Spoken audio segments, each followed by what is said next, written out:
मला नांदेड मध्ये शाळा टाकली, तिथे 3 मजली शाळा आहे, कॅम्प्युटर आहे, एसी रूम आहे, सगळं हायफाय शाळा आहे तिथे. आजच टीसी काढायला होतो. तू जिथं ऍडमिशन घेतलं का, मी तिथं ऍडमिशन घेतो.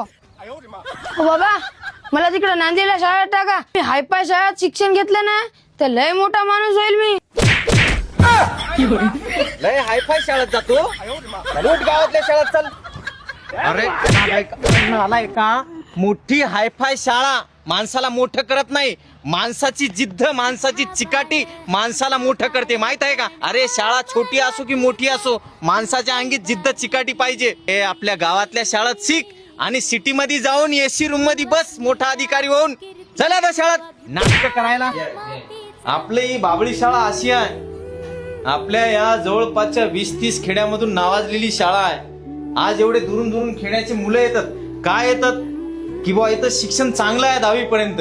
आपल्या गावातली शाळा फक्त 4 भिंत आणि पत्राचं छप्पर नसते, ती आपल्या लेकरांच्या भविष्यासाठी पहिली पायरी असते. गावातली शाळा वाचली पाहिजे, टिकली पाहिजे. आपल्या गावातल्या प्रत्येक आईबापाने आपल्या मुलांना गावातल्या शाळेत शिकवलं पाहिजे.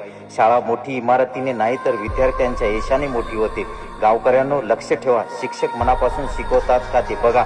शाळेची काळजी घ्या, कारण आजची गावातली शाळा वाचली तर उद्याचं गाव घडेल. आपल्या गावातल्या शाळेचं नाव मोठं करूया.